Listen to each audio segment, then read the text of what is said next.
Hi there, this is TENoNickname. So I started playing Age of Empires 3 again recently, and I decided to record a few matches. This is one of them. So this is a British versus Sioux game, and it's a decent one. It's not very long, but I did some cool stuff, so I wanted to show it off. I'm recording this commentary after I actually played it. That's quite obvious because I already know what happened. So it's not live or anything. So I'm going to be a bit more analytical and a bit less reactionary, or what you want to call it. That's not the right word, but whatever. So I'm just doing the standard start here, where you build one manor house, or whatever it's called, and yeah, that gives you a villager. So you see I also left that wood crate there. I didn't gather more than I actually needed from it, which was 135 wood. Well, I gathered 140 because you can't gather only 5 wood from a crate. So there's that villager out, and generally what I do when I can build one house as British, I try to age up with 17 villagers. If I can build 2 houses, then I go for 18. So I just skipped right across the map to find his base. I could have done other stuff, like exploring around my base, but I already found a hunt, so I didn't really need to. Also managed to actually steal a gold treasure up there, but unfortunately he got my XP treasure next to my base. I'm also starting herding there, as you can see on the minimap, and yeah, there. So I'm just shooting them towards my town center.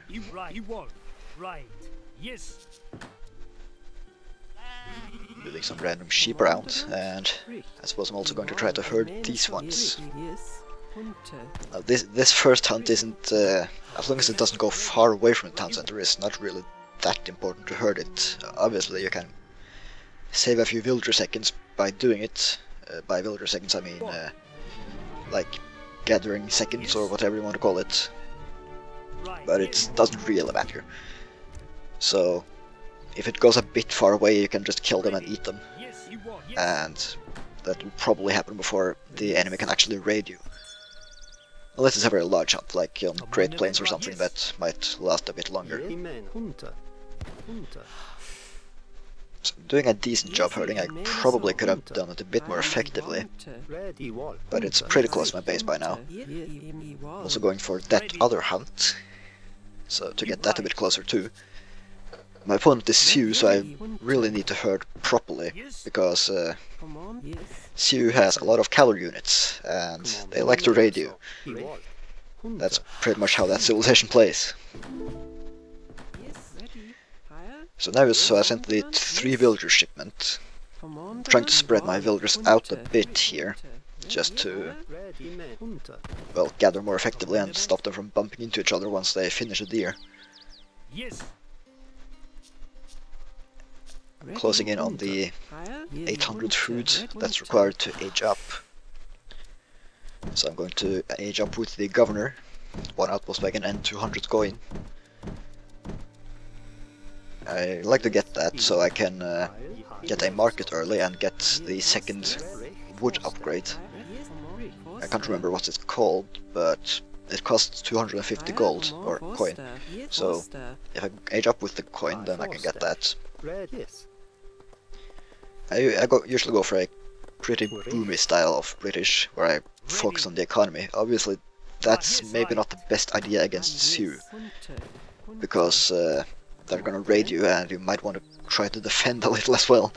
So I actually still kinda do go for a boom style of play here, and it works out okay, as you will soon see. There are some complications though, as you will also soon see.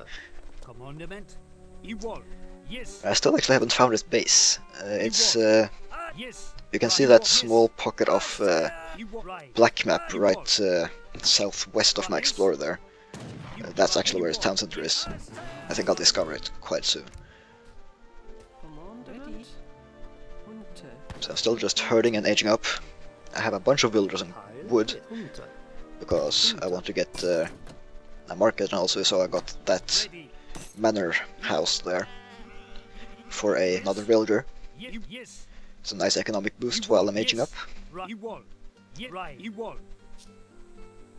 So now I aged up, and that allows me to build a barracks, which I'm going to do right there. Building a kind of a wall-ish structure of buildings at the front of my base here, putting my tower there as well to protect the hunt. So if I build it there, then it's kind of safe from raids, at least when I get some military out. Gathering the coin crates with one villager, and mining some more gold with 2 more. So I'm going to make musketeers, but I only queued up 1 right now because I want to get the gold upgrade, and queuing up 5 would be a bit too much gold spent. So you can see I got that and the hunting dogs upgrade there. Now this is the first kind of fail by my part. Well, actually that was the second one you saw just there. I kind of waited a bit too long before I sent that wood shipment. And now he's raiding me with a bunch, and I only have 2 musketeers. I usually would have had like 5 now, but I kind of messed it up. So he kills 2 villagers there, which is unfortunate. But then he runs away again. I suppose he got scared by the tower or something. So now I'm making some more musketeers as well. And I want to pretty much just get enough to defend. As you can see, I'm making several manor houses with the wood I gathered with my villagers. And yeah, basically just to get a better economy. Also sent the 700 wood there, and I'm sending the 5 villagers. This is a quite decent build order in my opinion. Gives you a reasonable amount of villagers. Definitely more than any other civilization that isn't British. But the downside is that you can't really produce that much military right now. So I'm basically just hoping he won't raid me to death, because that would be bad. And so far he's actually not doing that.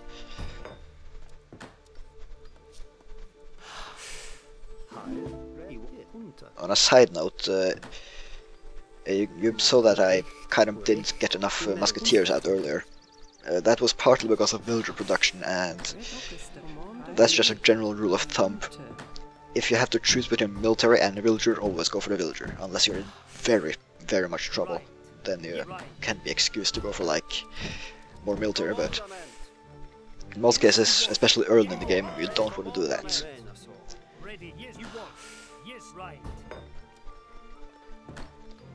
I have pretty many villagers in gold. I think I take some off. Yeah, right there actually. And there I just scouted this army. He has, to say the least, larger army than me. Actually, if he attacked me now, he could probably win quite easily. But he decides to not do that, allowing me to mess up a larger army. So now I'm actually able to produce military at a reasonable pace. I see he has a lot of cavalry, so I decided to make some pikemen. Those are quicker to make and slightly more effective than musketeers. Well, it depends, because musketeers have a bit more hit points, but pikemen do slightly more damage, so I guess it comes down to what kind of cavalry you're facing. Against ranged cavalry, you probably want to go for the musketeers. And he also had a bunch of bowmen there, so I'm going for some longbowmen. And here I'm going to have to garrison my villagers, because his raiding group is quite large. I managed to chase them away though. I guess he doesn't want to fight pikemen. He could have done some damage to that army, but I suppose it was the right choice for him to not engage there. It wouldn't have been cost effective for him at any rate. So now I'm also going for some longbowmen, and as well as some pikemen. Just because he had bowmen, and longbowmen are quite good against bowmen. See, I mean, not bowmen. I mean those bow archers on the horses. What are they called? I haven't played this game for ages. I can't remember. Cavalry archers. No, it's not cavalry archers. It's oh, whatever. We'll find out soon enough, I suppose. I do believe I maybe click some of them later. But now I'm getting a pretty good economy, and I'm able to mass villagers, mass military from 2 buildings. So I'm getting a bunch of longbowmen to deal with his what are they called? Cavalry thingies on with the bows and stuff. I'm gonna check that later.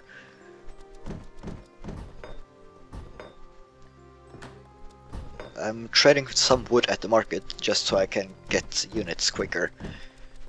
As long as I don't do too much of this, then it's okay. It can get a bit expensive and if you do it a lot though.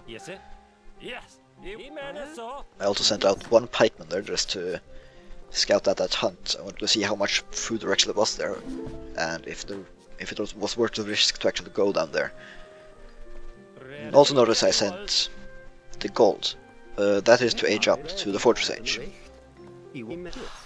I already have pretty much enough food for it, so actually I have a bit more than I need.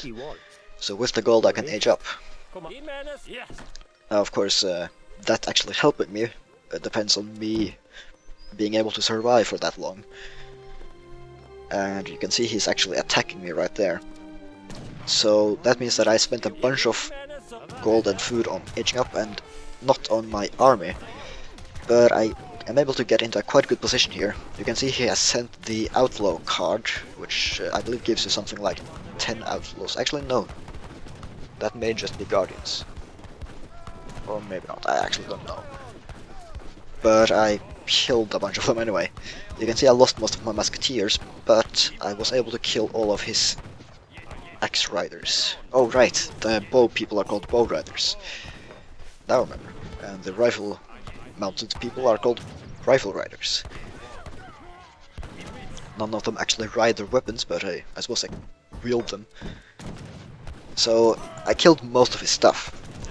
He's kinda killing my longbowmen, but he's killing them with units that are countered by longbowmen. So I'm winning basically. And now I also got my musketeers out, which means that he's pretty much surrounded. And yeah, there I actually won the game.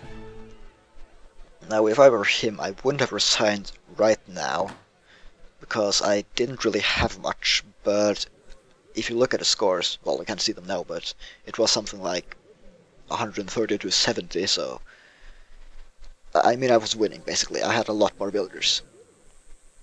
And I was also going for that hunt, so I wouldn't have been out of food for that long. I even had some lying around at my town center. So yeah, I pretty much won that. I'm gonna take a look at the graphs now. Got most of the awards there anyway, so that's nice.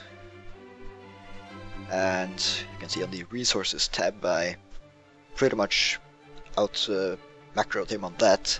I'm British, so that's not really a surprise, but he didn't have that many villagers either.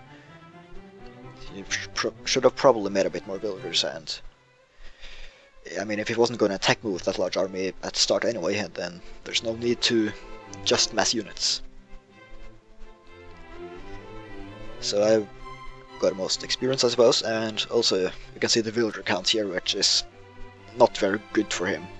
He had 23 when he actually ended the game. I didn't kill any of them, and he killed a few of mine, but I still had way more. I'm just looking at some random graphs there. Dancers, apparently he had no dancers. You can see my idle villager graph there. That wasn't really pretty, but yeah, I think this is basically what decided the game. So I guess you saw that now, and I'm gonna probably make more of these videos eventually. So hope you enjoyed this, and I will see you in the next video.